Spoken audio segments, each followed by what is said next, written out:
sneezing. We're going to get started.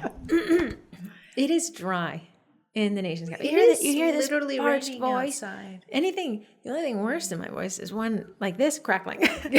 Like an open faucet. Welcome to the Baking It Down with Sugar Cookie Marketing Podcast. My voice is not dry, and I'm here to welcome you. I'm Corey, and we have another host here, Heather.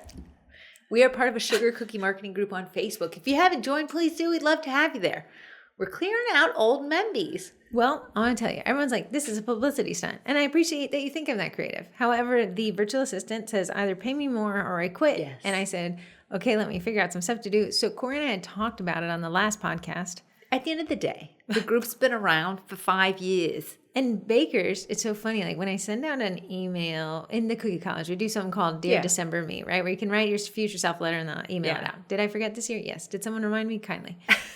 When I sent it out, I was like, get the bounce backs tell me who's gone out of business fully. Yeah, I know. And just the cookie baking industry has a high turnover rate. And what turnover rate means is a lot of people coming and going. Because you can do it from home, a lot of people start off like it's a side thing, something to give them something to do. The biggest thing was COVID. Brought a lot of bakers, and you're looking at two of them. 1,000%. You're looking at two of them. Yes. We started the cookie class before COVID, but COVID definitely put a stop on that. But it brings a lot of people because we had nothing to do, twiddle your thumbs, learn a new hobby, love it. Now we're going to the 6-year post-pandemic origination date. Plus just the cookie baking in general. If you're like, you became a new stay-at-home mom, you have a child on the way, you're like, I've lost myself. A lot of people find cookie decorating as a purpose thing. The fluidity of being able to start and stop it. And I know people are vexed by this at Christmas because you got the Christmas bakers coming back. But it allows you to kind of a low-cost entry. You don't need a college degree. Yes. You just need to get some time in on the royal icing. Yeah, practice. But then on the flip side, you can stop when you want to or when life changes or you're a stay-at-home mom or this job you got to raise. So there is a lot of stopping and starting. And the group has been around for over 5 years at this point. Mm-hmm. And a lot of people who joined at the beginning are no longer even baking at all. Like they've sold off the KitchenAid. There's no coming back. Curioso. I think a lot of times I'll join a ton of Facebook groups if any interest I have remotely. And then I'll be like, it'll never show me those groups again.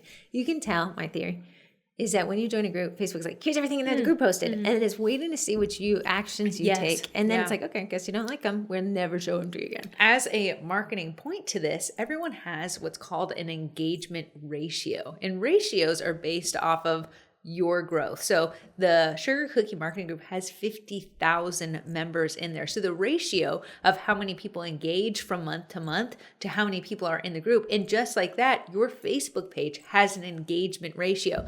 When you post something and only a few people react to it, you'll notice that your post isn't pushed out anymore. Well, I think I think, like I said, they're saying, okay, we'll let them have a little bit this time. Let's see how many people react to this. And if the reactions are low, then the algo's like, man, they don't like that. Yeah. Something that me and Heather love to track is active users, monthly active users in the Facebook group. How many do you think? I just pulled it up. I think it's around 30 something. 35,089. And in the group, we have 50,200. Oh my goodness, girl. I told you I'm tracking this year. And that would be, it's 50,187. So that is the engagement rate or ratio, whatever you want to call it, is how you determine what. So we have a 70%, a 69% engagement rate within the group. So active members. Yeah. And active members, by definition of Facebook, does it tell me active members? Total active members are people who viewed, posted, commented, or reacted to content within the dates you selected. Active members per day are the number of people who engage with your content on a given day within the dates you selected. So at the end of the day, out of 50,000 people, that 35,000 are active. Amazing. I can tell you the little extra couple grand that are in there that aren't doing anything, those are people that no longer bake. Or we've fallen out of the algorithm. Who knows? Yeah. Either way, a little bit of dead weight. So we were hiring the VA to remove inactive members. And the way you can see that, if you guys don't know how a Facebook group works, within each group you join, you have like almost a membership profile, which you guys can see it in it. Anytime you make a post, you get some points. The points are useless. However, to an admin team, it tells us the activity, posts, comments, or reactions in the last 30 days, and post at eternity. Time present, time past. So activity would be making any engagement within the last 30 days or any post at all ever. Yes. And then a lot of profiles, you click on them and you can tell that the profile's been abandoned and things like that. So we were going to assign to the VA to clean that up. But brings us to the point of this podcast. Stay on track.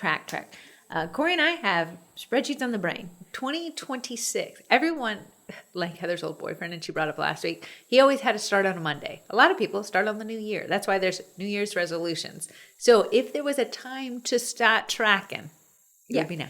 And the reason why I do like starting, I track all year long, but I like to have, and I told Corey, because I said, if you call this not working, that's on you, man. Because I had to have my spreadsheets dialed in, ready to go Jan 1. Yeah. Because I like to look at our fiscal year as a whole from January 1 to December 31st. Yes. So all my spreadsheets, I roll them over to new copies. Why don't you just use the old ones? What I did last year, I can see the gaps. And I say to Corey that sometimes when I'm like, oh, I wish this was a little different, I build it into the next year's spreadsheet. And every year it gets progressively more intuitive for how my brain works. Yeah. And that is what we're going to talk about today, because tracking. I want to say, though, tracking is like dough days. Let me explain that to you, non-baker over there. When you make dough, just to have dough on hand, dough in the freezer, dough ready to go. Do, re, mi. Do, re, mi. Fa, sol, la, ti, do. It's the most underwhelming. You don't get a pretty picture. Mm-mm. It's not cute. You don't say, wow, I made 5 loaves of dough. It has to be done. Loaves of dough? Is that how we're counting? It's not. No. It has to be done because it makes a better business, but it's not, no one's congratulating you. No one's saying how cute your dough is. And it's ugly, right? So it's the whole, ugly. you're like, that was a ton of work and nobody's clapping for me. And that is my tracking. What tracking. That is the thing with tracking. So to kind of, Corey and I are going to go through kind of the basics of what I would recommend considering tracking. And then we'll go through different avenues that you want to focus on and what you would track if you did that. A little off the cuff here because we got to. Listen, we got a text message this morning. Wow. I got a text message this morning. It says, Seasons, 52, 11 a.m., me and Mom. No questions. I said, I will be there. I will be there. So a little bit of a time constraint because that fishing coming in as well. That said, I prefer to have and I know this is built into my own limitations. I want my spreadsheets to start on the first of the year and I want them to log every once a week. So okay, I know that's I'm going to challenge intuitive, but a lot of people may get overzealous and say, I'll just log in every day. That's hard. When data, when they say, when data is missing points, it becomes dirty data, right? It's hard to use dirty data because it doesn't make a lot. And now has no trajectory. It's almost becomes useless. And I tell Corey, once my spreadsheets get dirty, it causes me a lot of anxiety. So I say, okay, I know that on Mondays, I can set aside 1 hour to update this spreadsheet. And as you're saying, talk to the baker out there, the solopreneur in their small home bakery, how they're going to took a bunch of orders this week. Yeah. Okay. How many orders did I take last week? And we're going to talk about which one of these metrics you want to track. But if you could say every Monday, you can look at the past week and the future week. Now we can log leads that came in, bakes that I'm baking, leads that converted, things like that to tell us what happened that week. Then I have in my spreadsheet a little line item for notes. What happened this week that made this week a lot different than others? Okay, you could have run out of dough and you had to remake. I took a week off for vacation. Yeah. Right? I would want to know that because my number's going to look weak either before or after during that. But I want to say, oh yeah, that was the week we were out of town. I do want to say, if you think you're going to remember what happened in the last year, you won't. So to see like, wow, June was horrendous and not remembering that you had a vacation mid-June, it's hard to remember things. And I think I'm going to remember everything I don't. I have a terrible memory. You really do. And it's my secret power is to know that I'll never remember it. So I never tried to. Yeah. Instead, I have to log it. And if I don't log it, I say, well, I'll never remember it. So I take a log of it. Now, that's what I would challenge most people listening. I know you can make this unique to yourself, but Mondays at 10 a.m.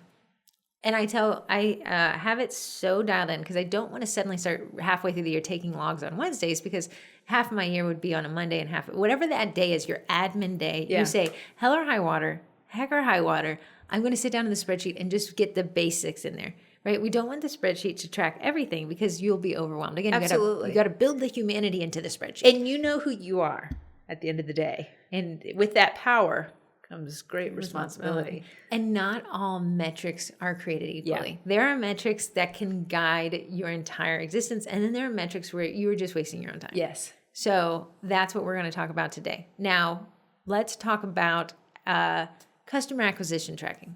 Well, I want to even go higher than that. Okay. Your goals in your business in 2026 are going to dictate what you track. Love that. I agree. If you say, I want to be an influencer, your tracking is going to look much different than someone says, I want to beat my sales from last year. Yeah. If you're like, I'm a brand spanking new business and I want to get out there so people just know me, you're going to track differently than someone who's been in business for a while. Maybe you can say, instead of focusing, and you can, and I love that. Corey and I will say, what's this year's overarching goal? Yeah. Last year it was client Retention. And then you know what suffers when you focus on retention? Acquisition. Yeah. Can't have both. That's why I feel like, hey, this year or this month or this week's goals, metrics will look different than my next month's. Yeah. And you'll make a note. This month I wanted to focus on this. I do want to say, for me and Heather's goals, in our marketing company, Heather pounded this into my brain. As soon as you get a client, you're losing them. Client. And you have to remember, and that goes for a bakery too. Mm-hmm. As soon as you get your client and you set that high expectation where you just nail the design. The day you sign them is the day you begin to lose them, because atrophy, new people coming into the market, maybe priced lower than you. Location differences. New people who are just good at decorating coming in there. Right. So to retain, focus on retention of your customers, you're going to do different things than acquisition. Retention is I'm going to take the people who order from me and enter into them a CRM. Yes. And then I'm going to send them an email. And then I'm going to send them a pop-by or something like that. And then on their birthday, they're going to get a little note from me. And then their next order, I'm going to include something extra. That, if you did all those things all year, that your retention numbers, your returning clients, that's what retention, we're retaining something that we already have. That is going to be a metric that is going to grow. You're going to look and be like, what did I do for acquisition? Why is it so low? Well, we focused on retention. Right. At the end of the day, you're one person, 24 hours, two hands. So you can't have the goal of everything. And I wish that could be us. And I wish we had enough time and enough brains and enough hands. We're not octopi. We have two hands. So you're going to focus on something, and your year of tracking is going to be built on that. Right. So let's say we focus as a baker on retention. Yeah.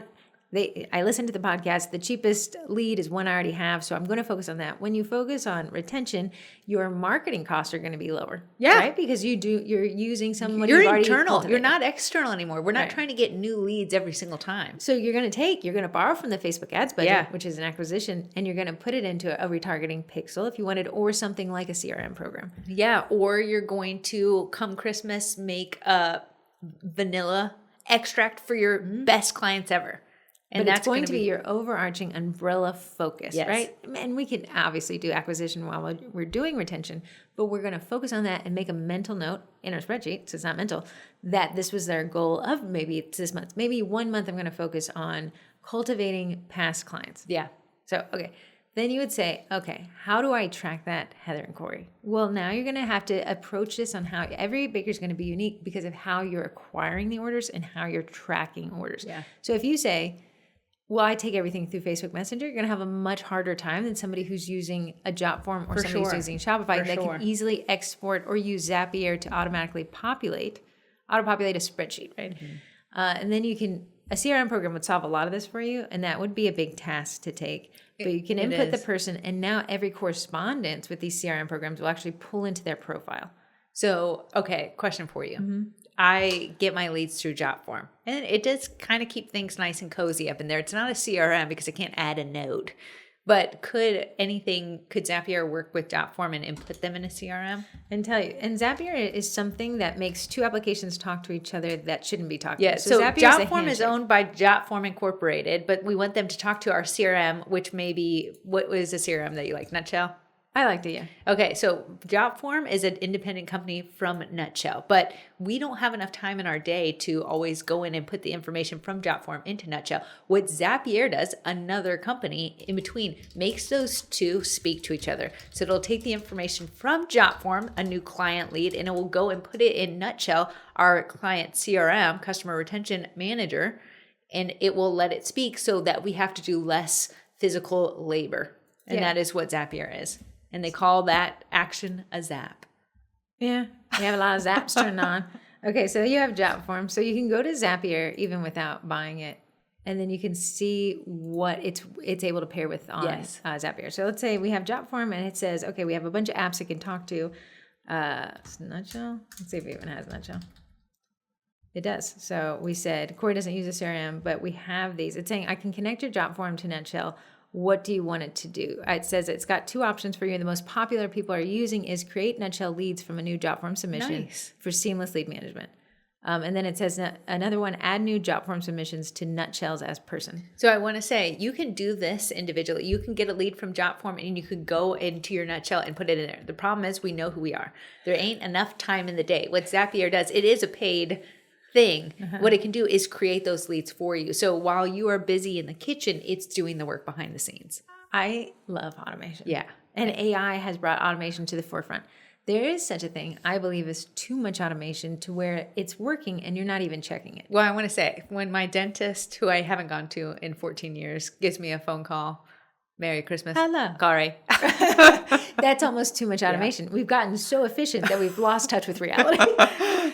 So something I would say, okay, job form, when somebody sends a job form, put them in a Nutshell. But on Mondays, Heather, I'm going to go into Nutshell and I'm going to fill out some personal identifiable information about this person. Stuff that I know about them. Here's the thing, when they stop by to pick up their orders, I always invite them into the little part of my house at the front so we can have a conversation. And that's where I learn a lot about them. Like one time this lady's like, oh, I see you have a picture of a bulldog. My daughter has a bulldog. And now I know they like bulldogs in their family. Corey needs to input that into a software so she doesn't have to be like, is that the bulldog lady? Yeah. What kind of dog do you have? Oh, he died last week? And then when she brings it up again, and I'll be like, yeah, I love my bulldog. I don't know what to be. And she's like, oh, I thought I told you I had a bulldog. And then, yes, you see. So, which is great. If Corey inputs that this person is this lady, she's ordered from me before, she likes dogs, what could I also say? I know there's a lady who likes dogs. Let me search my Nutshell, invite her to my pets focus cookie class, right? Or when I go to Marshall's and I find a good deal on a little dog ball, I buy 2. One for my dog, one for hers. So what I would do is I would say, okay, I'm going to start by acquiring leads through a form. Yeah. Right? And this is why we're constantly shoving you guys into forms for leads, because you can use this data now, versus manually doing, which you absolutely could, and then having to fish around for that data. Yeah. Things that software like CRMs do that I really like is every time you use Gmail or Workspace, every correspondence is now pulled into this Nutshell CRM under this person's profile, so you can actually reference those emails as well. Yeah. Yeah. Very neat. Okay, that's if we're going to focus on tracking or customer retention, right? To me, that overarches everything. Mm-hmm. Customer retention, at the end of the day, keeping your customers happy, having a relationship with your clients is going to behoove you no matter what your goal is. You can do a fancy CRM, but you can be as simple, and don't ever pull my spreadsheets from me.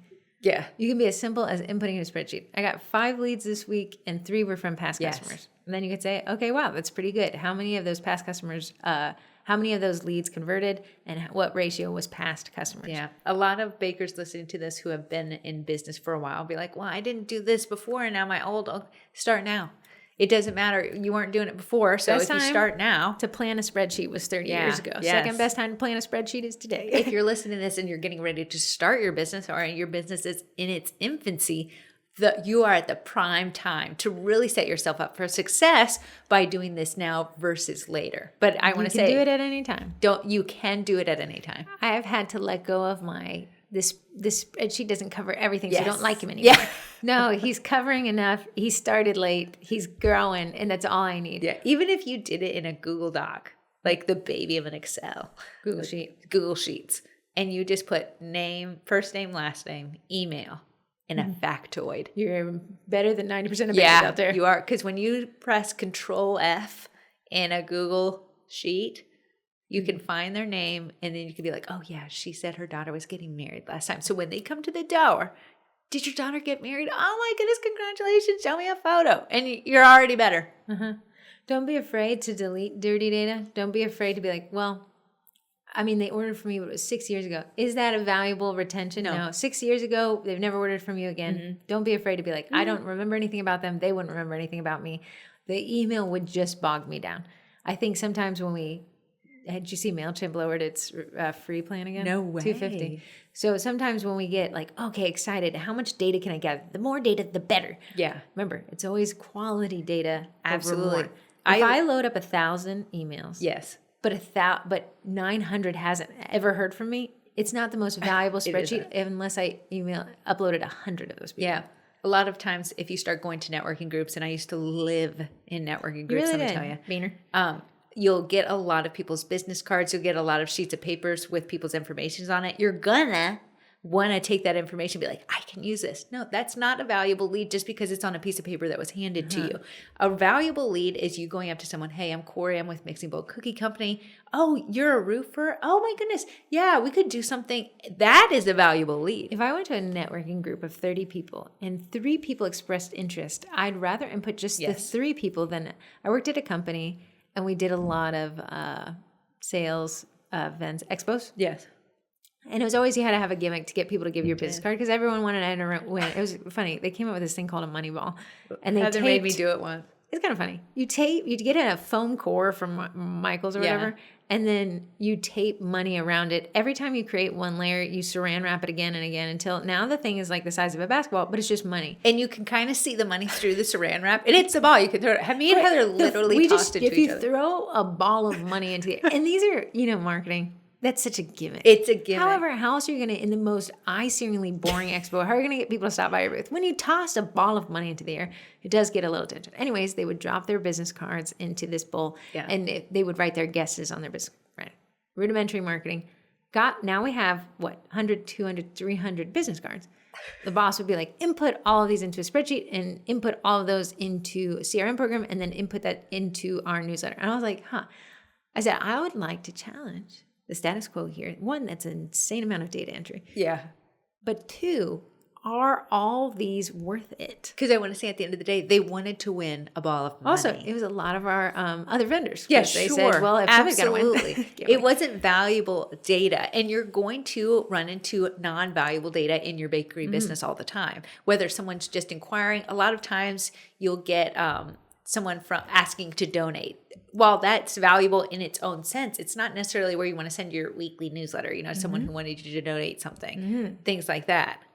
So you'd have to make a note of that. You can see a lot of this. You spend time looking at a bunch of empty cells and asking yourself, what is valuable or not? So Corey had talked about in the Cookie College this week, tracking social media metrics. I think we get lost in the sauce there because everybody, if you're brand new or if you're a billion-dollar conglomerate, has metrics provided by social media platforms. Awesome. It's a nice way to get a little temperature check on what your marketing is doing. But not all metrics are created equal, and not all metrics are valuable considering what your guiding goal is. Yes. Let's say, Heather and Corey, this year, I would like to be a social media influencer in the baking space, specifically with sugar cookies, because I know you guys said niche thrice, name a price. So we niche it down. I want to make baking-related content on social media. Great. I would say, what platform are you going to focus on? All of them. No. Yeah. Which one? Yes. Okay, well, I'm going to focus on Instagram. I think I have more ability to grow on Instagram. I'll cross-post to TikTok, but I want my signal metrics to come from Instagram. Okay, great.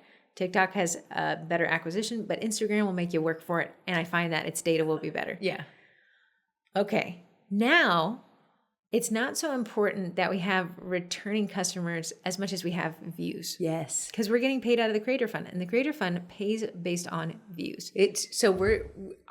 What we create, because that's your goal now, what we create is going to look so much different than we're trying to get mom and pop down the street to open their wallet and buy their kid a birthday set. We're no longer tracking sales per lead. Yeah. That's not our focus anymore. We're now tracking impressions per video. Yeah. And you can see, but what about my sales per lead? You just told me that they're not your focus. So that metric will start to hurt. And I see bakers want to do it all. Who would? Listen, sources. Meta, Facebook is like, I posted a reel and it was like, you could get $6 if you post this in 6 different groups. If an admin deletes one, it doesn't count anymore. And I said, wow. It really is trying to span the world. Yeah, but so what it's trying to do is it's pushing you in every direction. Because who doesn't want it at $6? $6 is $6. But at the end of the day, is it supporting your goal? Is it taking away from your goal? If you tell me, girls, I would like to focus on income per cookie class. Let's do net or gross, right? Because if we're focusing on gross, we got a big number. If we're focusing on net, we have a small number. Whatever one of those you want to pick. Maybe you want to focus on both. Maybe you say, I want to see what my big number is, and I want to see what it costs me to get it down to my small number. Maybe you would say, okay, a little less on the gift bags, right? Those are eating up my income. Then we're not going to focus on impression views on Instagram. We're not. Because that metric doesn't support buns and seats at class. Yes, they kiss. They're kissing cousins, right? if you get more views about a cookie class, you may sell more tickets. However, this is not the metric we're going to focus on, at least this month, or at least whatever that goal is. We need to find the metrics that support telling us what is working and what is not. Yeah. I see a lot of bakers being like, I'm posting in every group and not making any sales. That posting in every group isn't a sales metric. It's an awareness metric. You're making people aware that you exist, but you're spamming all the groups in order to do so.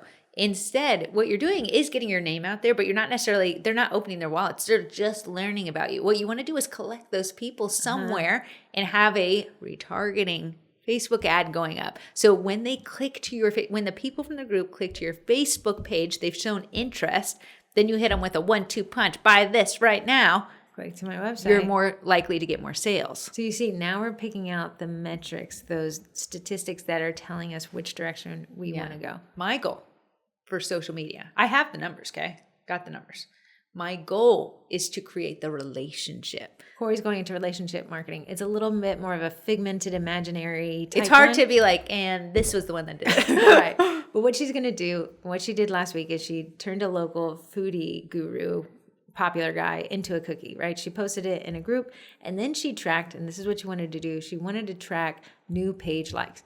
New local page likes, right? So she did two campaigns as simple as posting cookies in two different groups. We talked about the first watch, the F was falling off. And then she tried this foodies guy.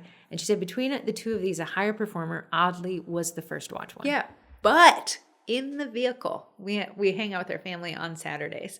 In the car on Saturdays, my sister says, you'll never guess, I was at a company Christmas party and someone said, I saw your sister. And she's like, what are you talking about? She said she posted about that local foodie celeb, and I took a screenshot and sent it to my sister and says, look, I know this person. Right.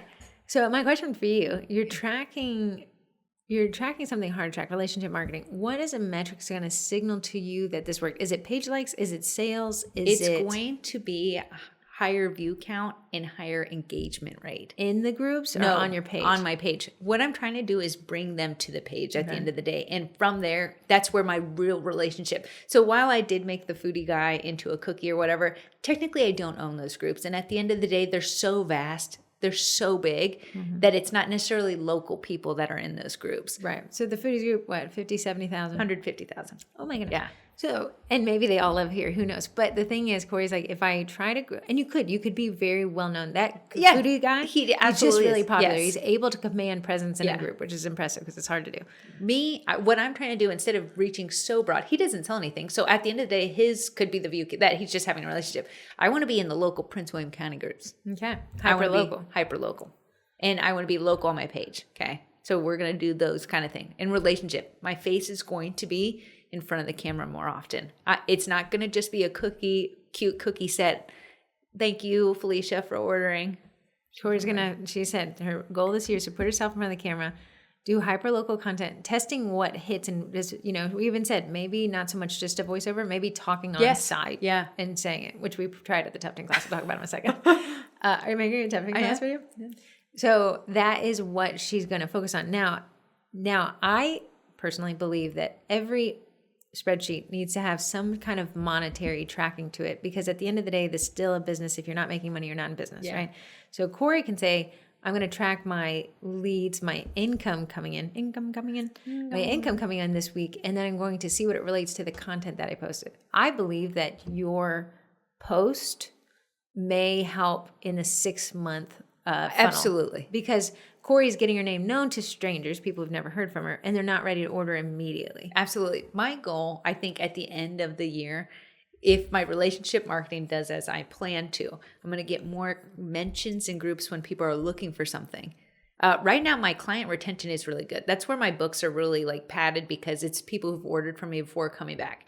And so you're not focusing on them. So I'm not focusing on them. But in my goal, I don't want to forget them this year. Right. So I'm not necessarily going for new business because I have old business. Excitingly, Corey has said she's going to get into CRM. I'll help her with it. I know. And she's going to do manual inputs. And then a newsletter that's segmented. So what she means there is, yes, I'll put in all my leads into a CRM, and within that, I will tag them as returning past clients who have ordered, past leads I have lost, Cookie class people. And now she can say, export my cookie class list, import it into we're going to use Flowdesk and put it into Flowdesk and have it send out my cookie class stuff. Somebody in the cookie college had asked, they said, all my emails are now ending up in spam. My worst fear, right?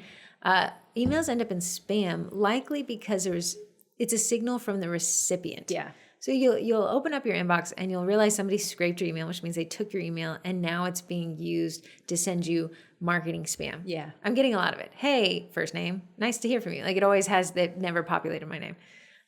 When I get those, I mark them as spam. Yes. Intentionally, because I don't like when people treat my email that way. They're just scraping you. You're nothing to them. They're sending stuff to a million people. Yeah, like I've tried to unsubscribe from Poshmark a million times. Now it just ends up in spam. Because I said report spam. I've tried to get out. When you report spam, you signal to Google that this email is not making you like their product. Yeah. So they're like, we'll never show it to you ever again. Right. When enough people do that with your emails, Gmail, to protect its user base, will be like, anything coming from this domain, do not show it to my people. And it will go directly to spam. Even if they didn't direct it to spam, enough people have done it. So I had worked with the person who was asking questions. She was like, I send out my classes and now they're going to spam.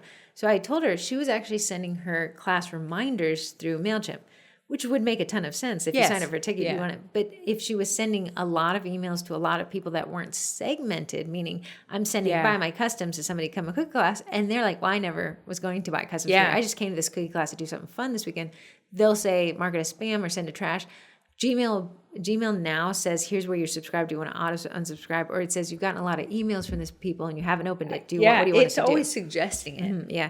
So it's important to list segments. So now you can see, now we're cleaning up our data. Yes. Now our data is more powerful. It is trimming the fat a lot. Mm-hmm. But this data, even though this big list is now a very small list, it's a very strong list. A strong list is so much more valuable than a big list. Mm-hmm. Now, if Corey's posting a lot of about town content and saying, where's my sales? That's not the right metric for about town content. No, about town content could get page likes. And that's when I'd be like, where are my page likes? I track it every week on Monday. What did I post this week? Okay, this week I actually went to a rug tufting class and I got 5 page likes locally, but the rug tufting class wasn't in Corey's demographic. So she maybe say, well, that those aren't valuable people to me. Yeah. So my goal, because going off that, my cookie classes are actually near the rug tufting place. So because I have a sugar cookie classes page and my mixing bowl cookie page, it would behoove me with the knowledge to post the rug tufting class along the cookie classes page, because geometrically that is where it is. Do we understand? Are we seeing this? How tracking different metrics, and even if you said, I'm not even going to focus on this metrics, I'm just going to log it, is valuable in reference to what we're doing. So sometimes I'll say to Corey, the Vendy Blendy is a great example of where you need to focus, right? If we said the Vendy Blendy's potential success is based off of Corey's product reviews, is that a good metric? Like you make an Instagram video unboxing a vendor's stuff. Yeah. It gets 300 likes. Well, Vendy Blendy, cancel it. Cancel it. It's not going to work, right? That's not correct. The metric we base tracking Vendy Blendy success off is pending members. Yeah. Not even Vendy's. Mm-hmm. Pending members are indicative of the success of the event. That's the one we said, if this number is strong, the numbers within that day, the sales numbers will be strong. And I want to say, to us talking about segmented audiences, it would be so much easier for me and Heather to host the Vendy Blendy within the sugar cookie marketing group. There's 50,000 people in there. And you're like, 50,000 beats the 10,000 that were in the Vendy Blendy group. Here's the problem. 50,000 people weren't going to spend money at the Vendy Blendy. Right. So you can see the big number is actually a lie. And the small number was actually the metric that had the most impact with sales. What I see bakers do, we're all guilty of it. We'll lie to ourselves. We'll say, yeah, we got so many, and we'll look good to ourselves in one aspect and be like, wow, I'm really getting no leads. But look, I'm getting page likes all the time, but you posted an ASMR video of you decorating, and that wasn't going to translate to sales. Mm-hmm. So at the end of the day, while it's cool for me to Heather and say the group has 50,000 people in it, that is a vanity metric. That is not a metric by which you could run your business by.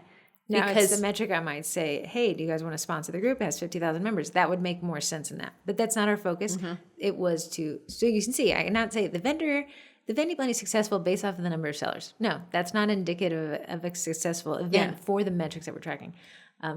When you look at what you're going to track this year, you're going to say, last year, what did I wish I knew? Mm-hmm. And I didn't know. Mm-hmm. Okay. now make a list. I wish I knew, just write it down on a piece of paper. I wish I knew how many leads I got. I wish I knew how many sales I got per month. I wish I knew how many Valentine's Day orders I got. Yeah. Right? Then you say, maybe I wish I knew how many networking events I went to. Okay. So we're going to start making that list, and it's going to be unique to you. Then you're going to say, what's my goal in 2026? What do I want to base my success on? I want to increase my sales. Great. That's going to be the guiding metric that's going to help you figure out which metrics. When you say increase my sales, my brain already says we're going to create a newsletter if we don't already have one. We're going to also do a hybrid approach of retention and acquisition. How can I bring back the old people? How can I get new people? And if that divides your month into 50% old people, 50% new people, so be it. We're going to create a blog on our website so we have some content that can be ranked that's going up there so we can get more leads on Google. We're going to make sure that we have our profile set up on Nextdoor. If that is what our goal is, more local sales. Okay. If we say, I want more corporate leads, guess what we're not going to focus on? We're not going to put on the cutesy stuff. We're going to go to, we're going to find a list. We're going to make a list of networking events in our area, and we're going to sort them by rating 1 to 5, which is a quality event, which is a not a quality event, and then price. We're going to create our LinkedIn profile. We are going to still take our custom orders for cute birthday sets. We're not going to post them as much because you can have a mix of metrics, but if there's got to be a focal point. But if we're like, we want more corporate leads, we've got to show more corporate sales. And then we're going to go to more corporate events, and we're going to get more corporate business cards, and then we're going to see which one of those is quality, and then we're going to go to LinkedIn and connect with those people. Yeah. So we can get them into our funnel where we're going to post things from our page and share it to our personal profile. Even those people didn't like our LinkedIn profile page, which somebody had asked about on the podcast last week, we're going to get them to connect with us and see it. And we're going to also start engaging with them. And you're going to say, how many networking events did I go to? How many corporate orders did I secure this year? And if you want to really niche it down, I went to a BNI in Fairfax. I got 1 lead from there that bought. I went to, I think, Pink Powerhouse is this women's group. And I got 2 leads from there. Join the chamber. We joined the chamber, 3 leads. Now we're going to know where we need to focus on 2027. You can see I prefer to look at my tracking system as a year. Because when you narrow down your tracking way too narrow, you're like, I went to a BNI one time and I got no leads. So corporate isn't for me. It's too narrow. Your scope was too narrow. Your tracking was too limited. You would need consistency over time. Remember that little theory that they have, the 22, 21 touch points, meaning somebody has to hear from you almost 21 times in 21 different ways to finally make that order. Maybe that looks like 21 networking events. That's half the year. Yeah. If you never set up a LinkedIn profile, they're going to have to see it 21 times. And then maybe it's, you got people calling. Everyone calls on my birthday from the gym and says, happy birthday. It's because they want to be like, and this time they try to sell me on a personal trainer. I said, no, but I really do like the birthday calls. So you're going to say, okay, that's going to be my focus. I want to take more Eddie orders. What's your marketing going to look like? It's going to. And not have as many customs in it. What was so funny is I put the little local foodie dude on. Can we call him a foodie doodie? The foodie doodie on a cookie, and Eddie printed it. I took 2 photos. First, he was back behind it, the Eddie printed one. And I said, you know what? I like the fact that I printed it on there and added a piping detail to it. I'm actually going to use the photo of him in the front with the Eddie print in the front to showcase. You're going to move the cookie to the front. Yes, sorry. Oh yeah, put him in the front of the cookie that was photo. Eddie printed. Yes, because she wants to draw attention to the fact that we can print on cookies, right? So if you say I want more corporate Eddie orders, you're going to have more printed cookies in your marketing. You're also going to collect more leads from corporate people and send them emails about Eddie printed cookies. If you say I want to focus on not attrition, but acquisition. No, not retention. That's going to look different. You're going to have you're going to segment your audience. You're going to have you're going to send your best clients. Like, you guys are my best people, so you get first dibs on my next sale. Your VIP group, maybe where your best clients can mingle amongst each other. Yeah, you're going to focus on that VIP group number is going to be a very strong metric if you're working on retention, right? Because a way to retain customers is to get them in these groups where they can see you.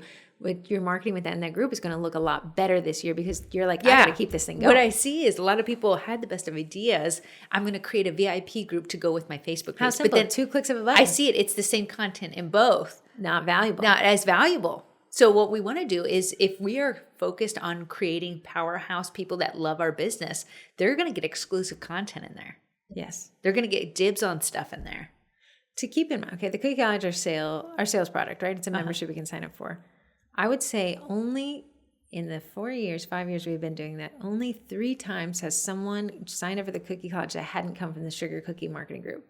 That is a huge metric. Showing that groups are really strong, but my eggs are in one basket. Yeah. Right? So Corey and I like to cultivate within the group. You sign up for the Sugar Cookie Marketing Group. You like the collabs. You like how it's run. And then you're interested in the Cookie College.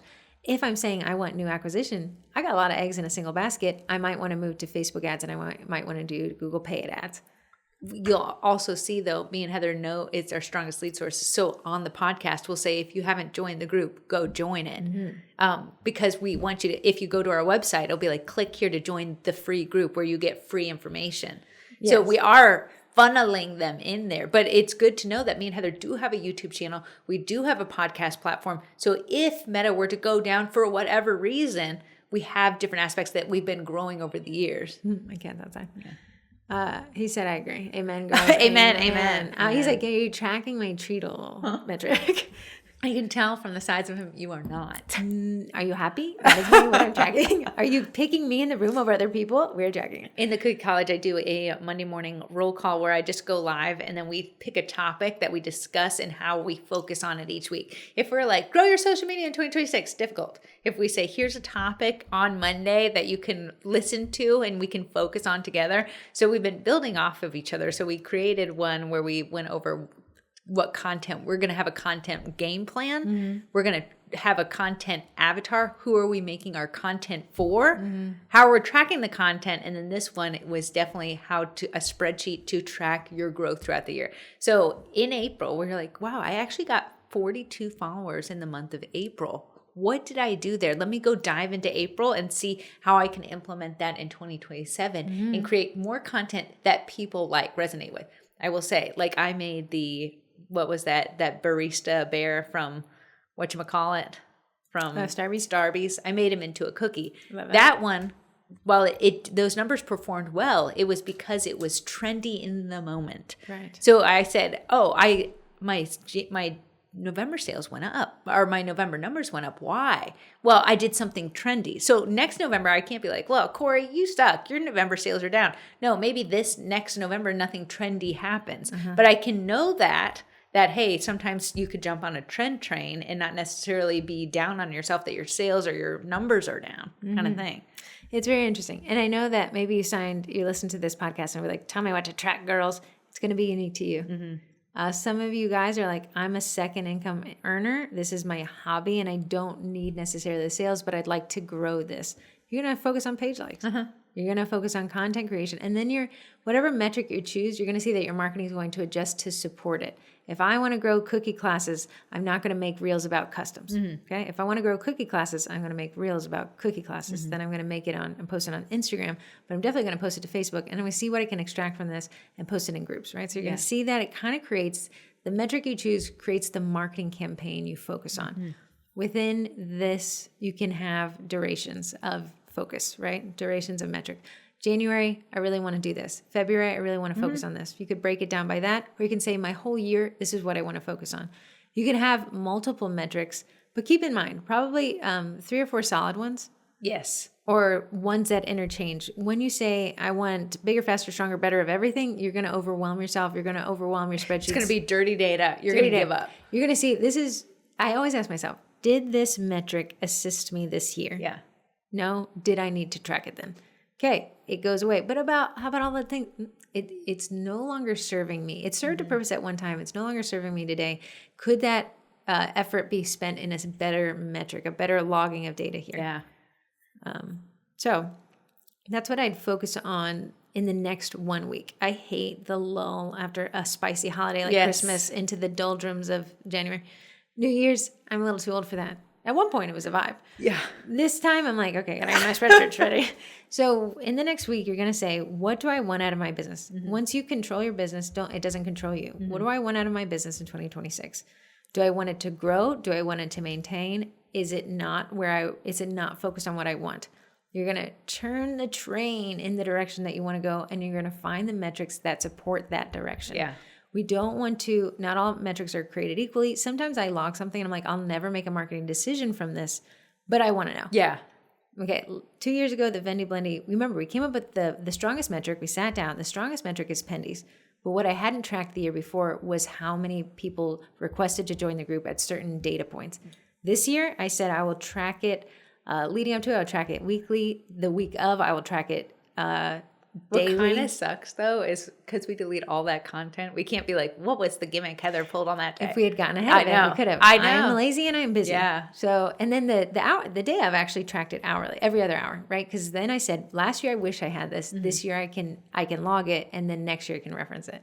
And then every year I say to myself, what can I do just a little bit better with the spreadsheet? What can I make the spreadsheet do a little bit better that it works really well for my goals this year? Yeah, yeah. I see a lot of times people will say, put your face in front of the camera, get on there, do a video. You'll do one video, it flops.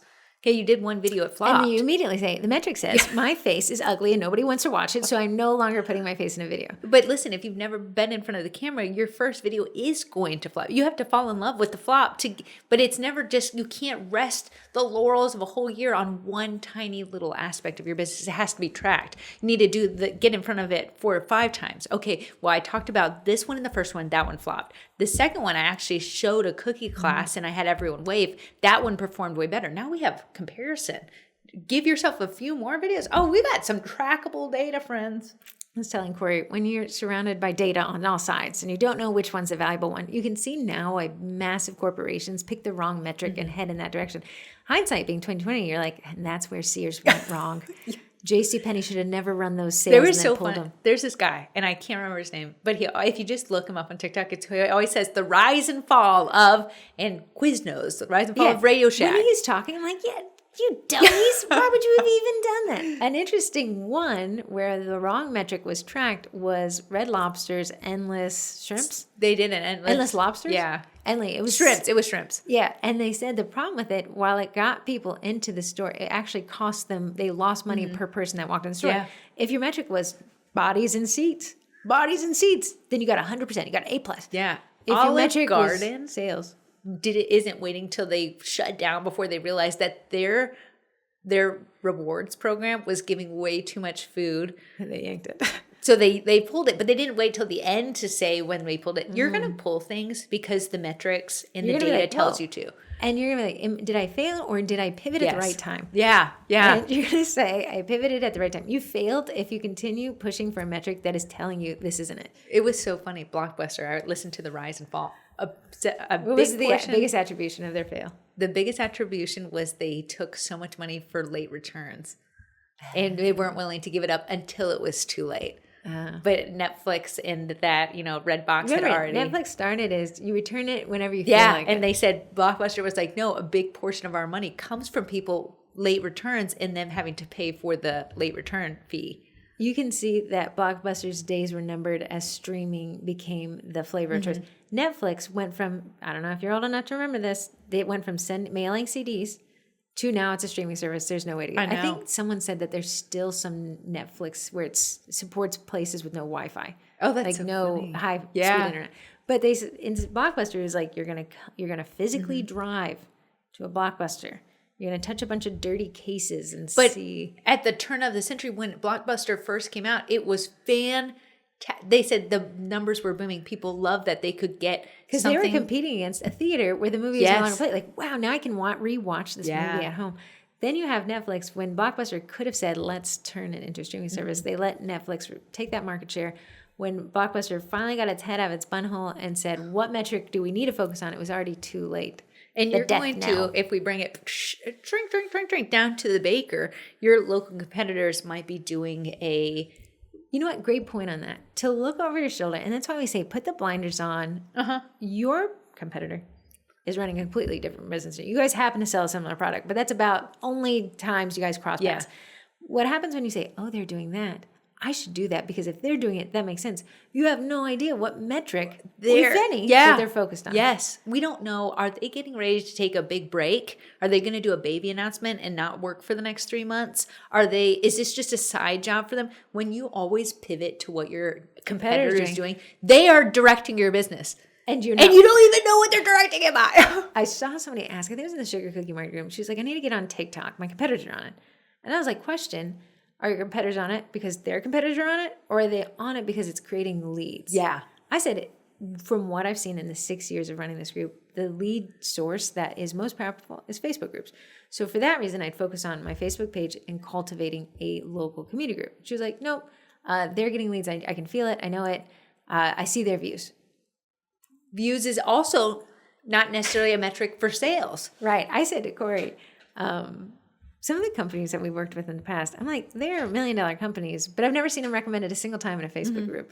And we're different with cookies, but I'm like, just because no one's recommending you doesn't mean you're not generating leads. Absolutely not. Generating income. So you may see they're on TikTok. They may get 1 million views. Is it converting? Because to me, the conversion is probably the metric I'd focus on there. Views are great if you're paid out of the creator fund. Yeah. I have grown 2 accounts, not to any big numbers, but 2 accounts to over 17,000 on there. And I can tell you that it's a lot of the rewards program and TikTok Shop that is really pushing these people. And it's cool to be like, I have 40,000 followers, but at the end of the day, I see huge content creators are broke. Yes, they're abandoning their Yes. channels. I told Corey over the weekend I downloaded TikTok per my usual ceremonious download. And it was this man, and he was cleaning really, really, really, really disgusting carpets. And what he could do was fascinating. I watched the entire thing. He got 2, 3, 4, 5 views from me, and he got a follower. He is in Atlanta. He'll never hear from me. He'll never buy a single thing. But he got my view, and if he's paid out of the creator fund, he'll make money. Great. That was deserved. Yeah. But if he said, I don't care about the $5 I make from views, every time someone calls me to clean their entire home carpets, I make $500, I am worthless to this man. Absolutely. I love that he made the content for me. Yeah. Thank you so much for doing that for me. I loved watching it. Yeah. However, I am a burden to your analytics now. I know. So I see a lot of bakers will look over at other bakers and be like, look, they're making content for bakers. That must be great marketing. But Corey and I say that's a little muddled because now you're saying, hey, bakers, here's my affiliate link for Amazon. Definitely buy this turntable. It's so funny. It's like, hey, bakers, I made $1 zillion off the back of my clients. Hey, clients, do you want to buy this? Thanks for ordering. I need to tell them I made $1 zillion on you. So that muddled messaging, I'm not saying it's wrong. I'm saying it needs to be either intentional, but don't look over your shoulder. That's what they're doing. That must mean it works. Yeah. They may not be even using Rudolph guiding their sleigh by night, right? So we definitely need to make sure that the metric that leads us is the one that is shining light on what we want out of 2026. Yeah. And if it shifts halfway through the year, great. Thank you so much for listening to your metrics. They were telling you something. You sat down and you said, what are they telling us? Let me tell you, my taste test challenge videos, my audience doesn't like them. You guys don't like them. You like the first video and you like the last one. I can't blame you. You just need to know, do the cookies stay fresh till day 12? It would behoove me to make one singular video, me just eating 12 cookies in a row, and then the last one saying, wow, they all tasted great. And I filmed it every day and put it in one video. That is that's what you guys are telling me. So it would behoove me to take that instead of being like, I'm going to do a longer taste test video of 5 months. No, that's not the answer. And you've got to listen. You've got to listen to the metrics that matter and then make your decisions and be able to adjust quickly. You always say that big corporate conglomerates, there's too much red tape to turn the ship around. And then you're like, wow, we started on this direction. This direction wasn't it, but we're too far. We're knee deep in this and we can't change it. The benefits of really small companies, single solopreneur companies, is that you make all the decisions, you get a turnaround. You can pivot in a day. So, we say one of the ways that a solopreneur makes themselves unpivotable is 10-year leases, 5-year leases. Yeah. It makes it a little bit more difficult. But a lot of us, the large majority of us, you guys are working from your home, your cottage. You don't even require a license. You can move, pivot, right? Yeah. So something to keep in mind, metrics, track it. They said you can't, if you don't track it, you can't manage it. There's some phrases that without tracking, you're flying blind. And if you feel like, I don't know what my you can't change what you don't track. Yes, I like that. Thank you. That was better than what I said. Yeah, it was. If you can't track it, you can't change it. Block it. No way. So find out what the metric is. Find out the analytics that support that metric, and have it guide you in 2026. Yeah, let's go into 2026 knowing a little bit more. Knowing a little bit more of the important stuff. Yeah. I do want to warn people there's tracking too much. For sure, Heather. Me, tracking too less. Heather, tracking too much. Somewhere in between. Narrowed it down. Sometimes I'm like, this is a pointless thing to track. Yeah. This big number is pointless for me to track. It has no relationship to anything we do. Corey going viral. And that's why I always think viral is so funny. Corey got these viral videos. She posted, there was a screen print or something. It was. silk screening. It was weird because you saw a white cookie and then she put something on it and then she went, and then it became an outline and people were like, wow, you're a magician. It went viral. It made us $0. Yeah. It bumped up this weird Facebook number. By thousands. Now, this number will swing by 100 people a day. Yeah. I'm pointing at the Smurl behind me. That Smurl that tracks that number. Yeah. Unfortunately, it's too, I didn't pay for the longer Smurl, so it's That's hilarious. Yeah, it's 100. So what happens is that, well, they went viral. It must have been the right thing to post. I'm only going to post silk screen printed cookies. Yeah. I want to tell you, we made 0 sales. No people joined the sugar cookie marketing group from that video. I know. So, but you're like, but look at all the views. But what was the metric I needed? I'm not getting paid off of views. It's not the metric by which, And so that I'm going to say, don't do what we did. I haven't said to Corey, shoot, I think it's going viral. Like, do I even, sometimes I'll even like turn off comments. I know. So just something to keep in mind. I think you have to have a guiding light. Mm-hmm. I don't think if you don't have one, you're always going to feel discombobulated. You're going to feel directionless, behind, going in all the places and going nowhere forward. Posting everything, nothing's working. Mm-hmm. I've shown up every day, what gives? And it's because you didn't have an ultimate goal to work towards. Mm-hmm. Yeah, focus on that. And then that will tell you where to take it. Yeah. My goal is to have a big pop-up next December.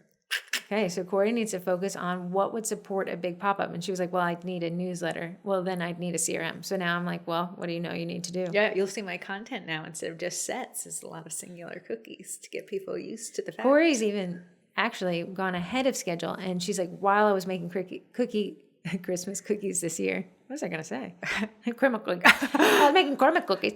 I have actually done my pre-sale photos for next December. Yes. Yeah. So I said, whatever I make this year, I'm going to make sure that my colors are universal between them all. And I'm going to take them now. So when I hit the market next year, end of November, for my December pop-up, I already got it ready to go. Let me tell you, you got a December pop-up, which we're renaming not pop-up because we talked about it with our sisters and they're like, I don't know what that means. What are they? Oh, grab and goes. Grab and go.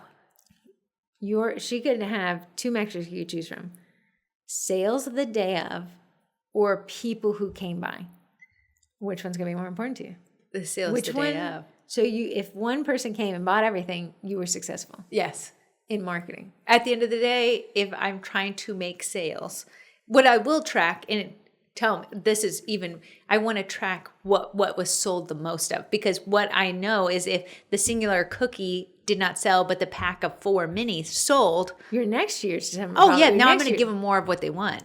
Right. And that you want to track those things so that you know. So Corey, if she wants a big December pop-up, she may consider actually doing a couple of pre-run grab and goes, which we're renaming it, so that she can see, okay, it may not be the designs I'm going to focus on, but it may be the pack. Did they like the DIY kits? They sell more of this.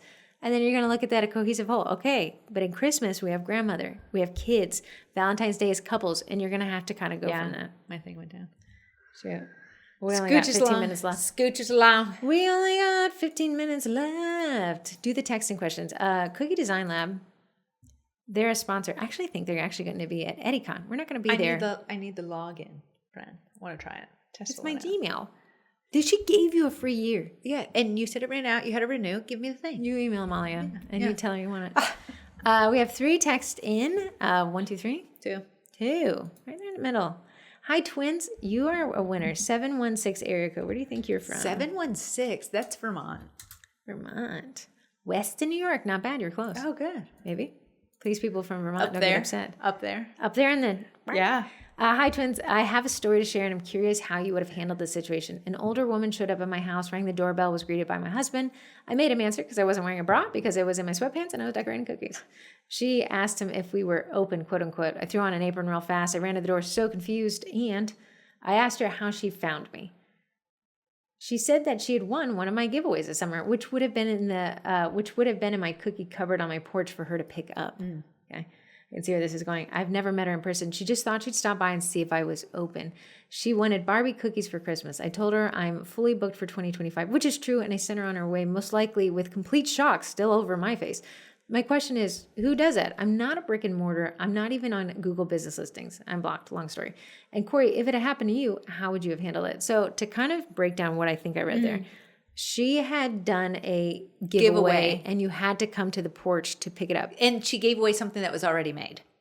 Sounds like this lady didn't understand the parameters there and never came to pick it up. Just thought, I won a set of cookies. I'm going to stop by this bakery and see if they can whip them up real quick. I'm going to say that this is heavily based on user error of the person just misunderstanding a lot of different aspects. These are kind of hard to plan for, these types of miscommunications, because very rarely are you going to ever experience this, so you don't necessarily need to add it to your terms and conditions. When you win a giveaway and you don't show up within 7 days, like that's a worthless to most people who understand, I won this giveaway. What I would do for her... Well, here's what I would do. Okay. In my copy throughout the year, what I did, everything's made to order. So bake to order, made to order, just making sure that I include that into my copy, whether it's on my website, in my posting, in my emails, that everything's made to order, that people know that at the end of the day, I don't just have things on hand. And I have people that email me all the time. Do you have anything left over? Do you have anything that you've just made for fun? Can I just buy anything off of you? If you wanted to, if someone came to my door and she was like, I want Barbie cookies and I need them tomorrow, I'd be like, I am so sorry, but I would love to take your order in 2026. If she just wanted anything. I'm sorry, she doesn't want to pay. She won a giveaway. She thinks, I think the user. Let me tell you what I think. Okay. She won the giveaway in the summer and came and picked up the order on there. So she got her information from that giveaway. She didn't know that she doesn't just have things on hand. You're right. Yeah. I think you're right. So she's saying, I liked your cookie so much, I want to place an order but in just person. didn't know that you can't just show up and there's something. She just thought that. The lady's like, but I'm clearly not a bakery brick and mortar. So if the woman came in the middle of the summer, she would have known this is somebody's house. Absolutely. But she's I asking know if you're people are always asking me, do you have something on hand? At the end of the day, I'm posting funny cookies that were one-offs that I made on the excess of an order. So it looks like if you thought that I posted a funny cookie today, someone's like, how can I order this? I made the cookie 2 years ago. They're not knowing that this is just content cookies. At the end of the day, they think you have cookies all the time. You're posting, I made this funny cookie, regardless if you say you could buy it or not. Okay, I agree. You're right. She has come to the house before. Her thinking it was a bakery was... She knew it's someone's confusing home. By the name. She's like, probably bakeries you walk into. Absolutely. The lady does not have a global business listing, so the other woman had to have gotten the address from her directly, which means she's gone to the house before. Okay, what I would have done, I would have been like, oh, I'm so sorry for that confusion. Yeah, it takes about this long to make cookies. I'm fully booked, but let me get your email address. I'm going to send you to some other bakers that may have availability. That said, if it's something you want to plan ahead, I would love to bake for you in the future, and I'm super sorry. Then I would, out of the goodness of my heart only, give her something I had pre-baked if it was available. And it wouldn't have been a dozen. No, it would have just been a consolation prize. To be, I'm so sorry. absolutely. That's all you could do. Here's a car cookie for you. And again, I don't think the baker is not wrong in this. Absolutely. Right. But that's why I'm saying in the copy throughout the year, and this could just be, she's an older generation. Maybe she didn't read. She doesn't know. I would include the words made to order in more of my posts so people don't think you have things that are on hand. Possibly. And I wouldn't do it in a threatening way. No. I would say people, hey, this is how long it takes to plan. I make a reel. And I'd be like, first we, voiceover. First I sit down with the customer and we talk about their ideas and concepts. It takes about a week for me to get back to the customer with what I think we can do. And I invoice the customer then. Then I go to the kitchen. Oftentimes, customers will place an order a month out because I'm fully booked up closer to event days. So I like to encourage my customers, place your order now. We can still get to it then. What's so funny is my neighbor who I talk to often, I have made orders that I've never posted in my life. And I'll just get a wild hair and just post them on one random day. If it's spaghetti I'll ask day. for them and you'll be like, those are 2 years ago. Those are gone. But my people who are not in the baking realm and do not run businesses think that what you post is what you have just made. So my neighbor came out and she's like, did Laura order those? And I was like, what? And she's like, the thing you just posted today. I was like, oh, I'm so sorry. That was from like 52 years ago. I would be like, did she buy a gift for me? Yeah, I'm telling you, like, take pictures and like segment your set. So like when spaghetti day rolls around, you have a post someone would see that and be like, oh, they made spaghetti cookies for spaghetti day. Let me order them. So at the end of the day, we have to train our audience by more information. Baker, jury has weighed in. You're completely innocent. Death to the other lady. Just kidding. Explanation to the other lady. People will find a way to be confused. Don't punish your other clients for that. Yeah. Just handle it on a case by case. That's so random. I wouldn't even need to add it to my terms of service. If you want validation, I think you handled it right. Oh, you handled it. And if you had nothing to give her, you had nothing to give her. You can't can't squeeze blood out of a turnip. You either had cookies or you didn't. You're either wearing a bra or you weren't. We got to hurry up here. I love hearing Corey's guesses as to where this is from a 281, and now you have to Hold guess. on. That, a 281 Texas. You think? Houston. I was correct. Houston, Texas. You're welcome. You're welcome. So I love hearing Corey's guesses as to where they're coming from each week. Looking at averages, I'm surprised Texas doesn't get it more often. Seeing about 80%, just a rough estimate, seem to be from there. Or maybe that's here. It's funny, Texas has some of the best cottage food logs because you have a lady there that's like ambitious in doing it. Yeah. Because of that, and you're just sheer In the amount of size of Texas. There's a ton of bakers. Everything's bigger in Texas, including the cookies. But it's so funny. I think the restrictive laws are actually in New York City. In New Jersey, I think has really heavy Maryland. Now laws. you can't have like pre-bagged icing anymore. I think it comes from the laws. The bakers follow the laws. If it's easy to enter, oh yeah, you're gonna absolutely, have more bakers in there. For but sure. I'm always surprised. Didn't they do a cookie con in Texas, but the Florida one still puts more out. It gets more attraction. Yeah. I think it's because Disney's right there. I think so too. Very interesting. It's so funny that you guessed that was Texas. Last one. Oh no, this is the same text twice. I love it. Love it. So our podcast sponsors. Tell me. We have Daisy Makes, and that's molds that you can. And she's Keep going. Move along. Okay, help me then. Come on and help me. You don't remember? Baking Me Crazy. Yes. Yeah. Baking Me Crazy. Eddie, the edible food printer. Yes. Go on. Just go. Well, You weirdo, you have it too. in front of you. I have no I brain don't have right it now. in front of me. And also, I don't like your attitude. Oh, are you taking my sweet and lovely scrolling down to the bottom of our website? That's wild. If you go to the website and you can scroll through it, a lot of the resources that we talk about here are easily accessible from sugarcookiemarketing.com. Yes. Cookie Design Lab, we already talked about. Baking Me Crazy, Royal Batch, Code, Twins. All these discount codes are listed. Also, you can find links to find the spreadsheet of other non-podcast sponsors who have given you guys discount codes just for being in the Royal Sugar Cookie Batch. Marketing. Yeah. Yep, I just said that. Thank you. Bosch and Nutriment is running a sale. If you use code Sugar Cookies at checkout, you save $20. It pays us $20. So that ends on January 1. I know a lot of people are thinking, is it, you always have that baking rush where you're like, maybe I could have used a bigger machine. Might want to consider it. They have an RT state, but Corey said if you're trying to do big dough days. If you have a very dry dough, you're not going to be as happy. Fair. And it's a motor difference because the RTC is almost half the price of the Bosch Universal Plus in white. You can hear it. You can hear the Universal is like, we will push through hard butter. Corey said she's like coaching the artist. I'm like, I got it. Come on, be like your big brother. Yeah. So that takes us to today's podcast. I know we're going to retool the podcast starting next week, but I have to finish this because this fish is free if I get there on time. Good morning. Do you have a twin trust? We got a little crazy. I'm so sorry. I just want to talk about the tufting class. Okay, go ahead. We did go, and Corey fell on her own sword. You know, the first person. So it was a little more hands-on than I thought. Yeah.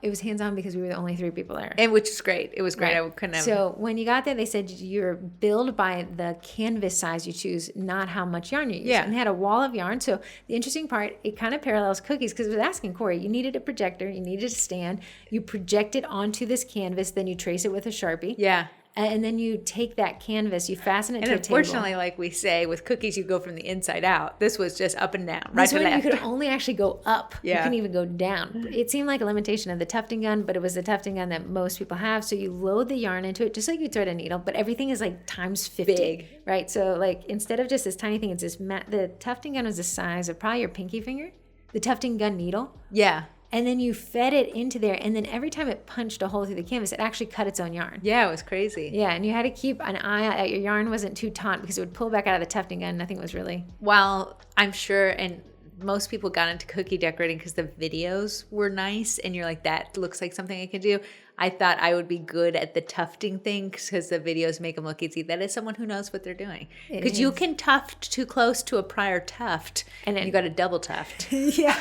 So it was pretty interesting. We were probably there for what, an hour and a half? Maybe? Even more Start than to that, finish. yeah. So we had projected it, we traced it, and we all did like a small square. I almost want to say it was about less than 12 inches, maybe 10 by 10. And you could use as much yarn as you wanted. The yarn, and it created a massive mess of yarn. Because it cuts it every time. So there was, and then you pull out your little accidents. There was a ton of yarn on the floor. It was very easy to make a mistake and pull it back out. It was the equivalent of scraping off your icing. Yeah, that's exactly what it was. But you could do it by threads. You could just say, so I had made a watermelon, I had seeds. She was like, what you're going to do is make the whole watermelon red, then you're going to pick out where you want to put your seeds. What's so funny is our minus Ashley's, me and Heather's looked really like what we wanted it to. And if you have a beginner's high because you're like, whoa, my flower looks like a flower. But I'm sure if someone who has been in the tufting world for a while, been like, it's a time thing. It's a time thing. But just like with cookies, like you can be like, wow, I made a heart. And you look back, and I said, Corey, I should document how bad I am, knowing one day I'll be amazing at this. And then they actually did the trimming for us, which actually is a harder part. So you put glue on the back and glue a canvas to create this rug texture. Yeah. We didn't do that. And then they were going to trim it for us, which we didn't do in person. So I'll pick those up in 2 weeks. I thought it was fun. I thought it was great. What's your twin tourist? That's my twin tourist. That is her twin tourist. Goodbye, my friends. We'll see you later. Merry Christmas. Let's track it in 2026.